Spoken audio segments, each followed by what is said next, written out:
Hello, bonjour and welcome to your new Aromatic Wines video. As every week, we're continuing our exploration of the wonderful world of wine, and we refine video after video your understanding of the diversity that it's got to offer. In a previous video, we did explain the colors of wine. There are obviously three main colors of wine, as you know, but today we're going to go a little deeper and not only talk about color, but rather styles, wine styles, and have a word about the 9 primary or main styles of wine. So every time you have a glass of wine in front of you, you can categorize it better, and every time you have to pick a bottle of wine, you can better understand what you are ordering and better know what to expect. Essentially, buy better wine. Let's go. My fellow wine-loving friends, Julian here. Before we get started with the video, there is something that you have to know about. This video was made possible by the Aromatic Wine Partnership, and the reason I work with them is not just because it's been called the most unique wine club in America, but because they truly love the wines that they choose for you. Founded by Will Bonner, the partnership is a small group of wine lovers who have come together to import excellent small batch wines that might otherwise get completely overlooked by large importers. They get them. Right now you can get your hands on 3 rare extreme altitude red wines from Argentina, from some of the purest, highest vineyards in the entire world, way up in the Andes Mountains. No middlemen, no additive packed supermarket wines here, no inflated cost. Plus you'll get exclusive access to more wine education videos from me, just like the one you're about to watch, to make sure you become an educated wine connoisseur. So make sure to check out the link in the video description to see if you want to become partner in something truly special in the world of wine. But for now, back to your video.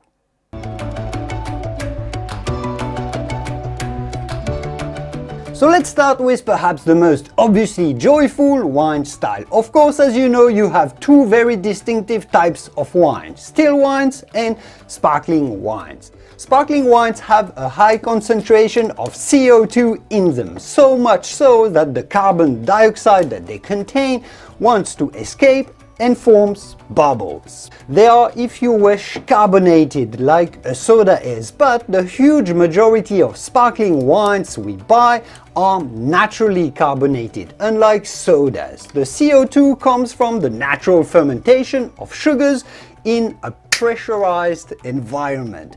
Often the bubbles are trapped directly inside the bottle for the bottle fermented sparkling wines like champagne, but a lot of California sparkling wines as well, the cavas, the cremants, and so on. Sometimes this process is done in tanks, like for Prosecco's. I covered the different style of sparkling wines in a previous video, so I won't go into any further details here. But of course there's various sweetness levels as well for sparkling wines, from the Brut and Extra Brut that are very dry, to the Sec and the Demi-Sec that are much sweeter. The Italians call sparkling wines spumante or sometimes frizzante when they're just a little fizzy. For each wine style here, we'll cover 3 important aspects of service of those wines. So let's go. Sparkling wines need to be served chilled. No decanting is, generally speaking, of course, allowed or recommended. You can do it sometimes, but very particular conditions. Sparkling wines, of course, are more to be enjoyed on their own or with appetizers or entrees before a meal, generally speaking. Sparkling wines aside, every other wine is what we call still. We distinguish the light-bodied white wines from the richer, heavier wines, the ones that are oilier as well. So light-bodied whites are generally also rather acidic and fairly neutral in flavor. They are crisp and don't have a lot of powerful aromas, making them easily quaffable and very refreshing. Those are going to be your Pinot Grigios and some Pinot Gris, some light unoaked Sauvignon Blancs and Chardonnay, the Muscadets from the Loire, most Albareños from Spain, some light Rieslings, quite a few Italians as well, like some Soaves, Trebbianos, Frascati. There's also going to be the Torrontes from Argentina here, for example. Those are best served chilled, without decanting, of course, and they're obviously perfect for seafood or fish, but also everything summery for warmer days because they're refreshing and quaffable, the salads, the light entrees, the picnics or aperitifs.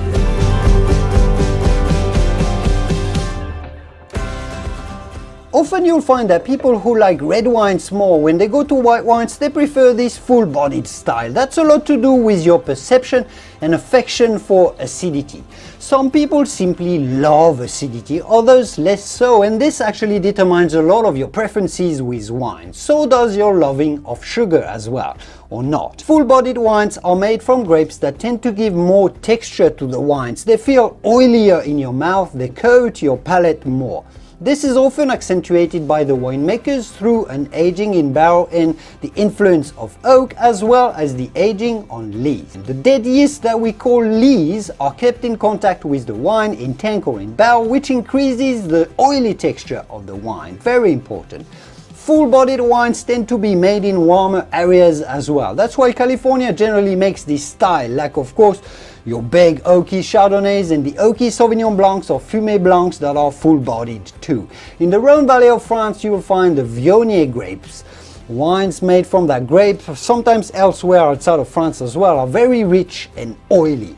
Those wines, this style, must be served less chilled than the lighter style because they have less acidity and more flavors. They can be decanted, but only the older ones, and they are a perfect match for seafood and fish mains. They need some flavors in the dish, but not too much, not going as far as pairing them with meats, but entrees or fish are just perfect. The white meats worked very well with them as well. Some white grapes give a lot of fruity flavors to the wines. Have you ever had a wine made from muscat grapes, or it's called Moscato sometimes? They taste like peach, rich apricot, a lot of tropical fruit, bit of jasmine and so on. They taste like very fragrant grape juice. Those tend to be made in a sweet or half-dry style because it feels strange to have these powerful fruity aromas in a dry wine. So here you'll have all of the muscat wines, but also the Gewürztraminer. You'll have some sweet Rieslings and also all of the late harvest wines, because harvesting late concentrates the flavors and the aromas into the grapes and the wines. Ice wines are like this as well. This category could almost be called the dessert wines category, but there are a few other fortified wines that we'll talk about in a minute that go into that dessert category. So those aromatic whites must be served medium chilled or chilled, not too cold or you lose too much flavors. No decanting most of the time, and of course they are perfect wines for desserts if you don't mind the sweet on sweet association. Otherwise go with sparkling wines on dessert. Some like those aromatic whites with cheese as well, especially blue cheese. Your choice.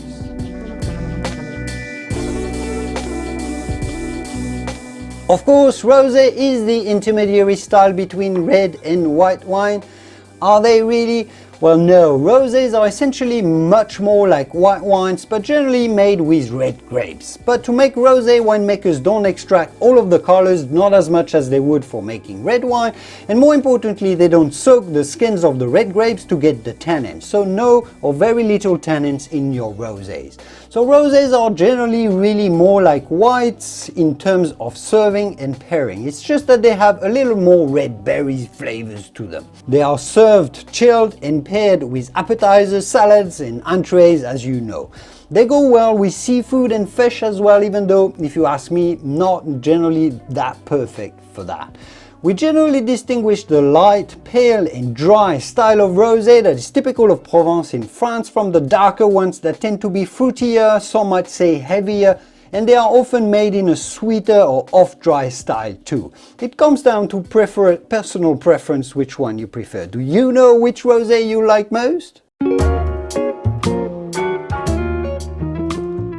This light-bodied red wine style category is possibly the hottest wine category of the past decade, although the rosés and the sparkling wines have increased in popularity as well.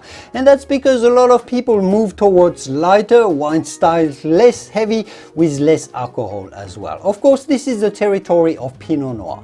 This grape from Burgundy, France naturally makes wines that are fruity with a light texture and low tannins, making them somewhat more approachable for non-wine drinkers as well. The great thing is also that they don't necessarily have to be simpler wines. Lighter doesn't mean simpler. As you know, Pinot Noirs can be extremely complex and age-worthy, like in Burgundy for example, in some parts of California.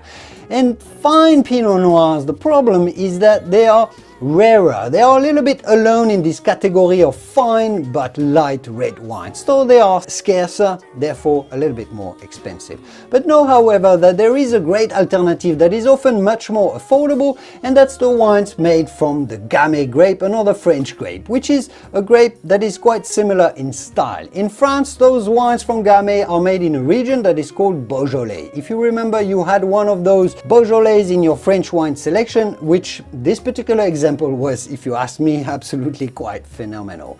Those lighter reds do not need decanting unless they're aged. Serve them at room temperature, given your room temperature is not too warm. They are also probably the most versatile wine style of them all. So have fun with them, from your entrees to your main. The white fish can work quite well as well, the grilled meats, even on desserts. I found that sometimes they work quite well. Why not?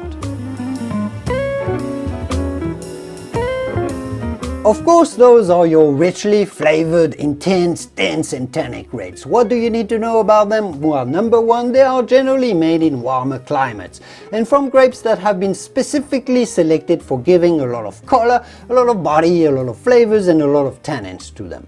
And it takes a fair amount of sun to get all of this in a glass of wine, hence those being made in warmer areas. Winemakers also often amplify the richness of those wines with an aging in oak, which adds even more flavors to the wines. Oak also allows to smoothen and soften the texture of the wines, the tannins, that would otherwise feel a little harsh. That's why they use oak on those wines specifically. Number three, well, there are many names here. A lot of the world's top reds fall in this category. So if we're talking grapes, you're gonna have the Cabernet Sauvignon, the Merlot, the Syrah or Shiraz, as we talked about in Australia last week, the Malbecs, the Tempranillos. If we're talking regions, you're going to have California, Napa Valley, Argentina, Châteauneuf-du-Pape, or the Rhone Valley more generally. What else? The Pinotage in South Africa, Rioja in Spain, for example. Those pretty much always benefit from at least half an hour of decanting, as we discussed in our decanting video, if you remember, and they are best served a little chilled, a little below room temperature, so they feel less heavy. I'd say it's better a little too chill and let them warm up as you serve them in the room, rather than serving them too warm. Well, they're never gonna cool down, right? Those are obviously made for rich, flavorsome dishes, your meats, your grilled meats, your stinky cheeses perhaps. I'm French, so I would say so. That works pretty well. Everything that's got a lot of flavors, those are the wines to go for. So we've seen the light reds and the heavy reds, but of course there is the whole category that falls right in between. There's actually quite a lot of reds that fall into this category, although to make just general assumptions, this is probably the territory of the old world or Europe more than the new world, that tends to have warmer climates. So those are flavorsome reds, but reds that do have a fair amount of acidity as well, some freshness and grip to the delivery, but not a huge concentration of tannins or body. They are quite a good middle ground if you wish, and also perhaps a category that's been increasing in popularity as palates go towards lighter styles. A lot of wines that we select for you actually at the Bonner Wine Club fall into this category. Not always, but we look for characterful wines from small producers sometimes from the old world, wines that have a really genuine personality, and that's often what we find and what we fall into this category. So here you'll find many names, especially from Europe, the classic wine regions like Chianti. The Italians actually make a lot of these wines, like the Barberas, the Montepulcianos, or the standard Valpolicellas, not the Amarones, the Valpolicellas. It is a bit of the Italian signature style in a way, even though they do make some big reds as well. But Bordeaux is generally in this category as well. Cabernet Francs in the Loire, some Grenache, some lighter Zinfandels. It's a really interesting category to explore. Very diverse if you want to downsize your wine drinking to a lighter style. This is also all of this diversity why a lot of people get in, find some fantastic gems in this category. That's also why we do it as well for you.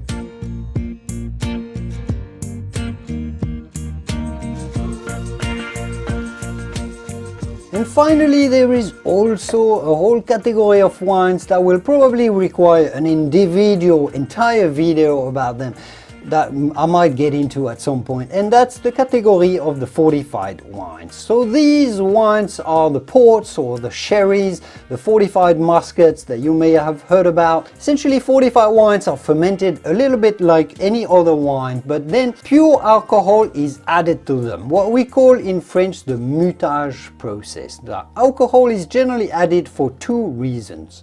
One, it can be to keep some sugars into the wine and make sweet wines, because a high level of alcohol kills the yeast, so they stop fermenting, so the sugars stay in the wine, so you get residual sugars and sweet wines. Secondly, a high level of alcohol makes the wines very robust over time, so they can age really well because nothing can grow on them. So it's like a preservation process, a little bit like when you make liquor out of fruit. There is obviously some fantastic wines in this category, like the ports from Portugal or the sherries from Spain. Those in particular, those can age incredibly well for decades and decades, if not centuries. Although they are really sweet and generally rather heavy, so they are consumed more like spirits or liquors more than wine. Less with food, more on their own before a meal or after a meal, just like a whiskey, sometimes with dessert. Serve them little chilled and decant if they are old. And that's it for the 9 main categories of wine style. I hope this formed in your mind a more structured and a clearer image of the different kinds of wines that are available. Of course, like in everything in life, there's always some gray areas in between all of the different styles that I've talked about, but if you read the world of wine through those 9 categories, I think it'll help you understand better what you're buying, what you're tasting, and comprehend how to serve those wines better. Yes, the world of wine is immense and complex, but you can break it down to simpler, understandable concepts, which is exactly what we do here. And as you know, the more you know about wine, the more you enjoy it as well. I hope you're enjoying your Bonner Private Wine selection, and I will see you soon in the wonderful world of wine. Au revoir. Cheers.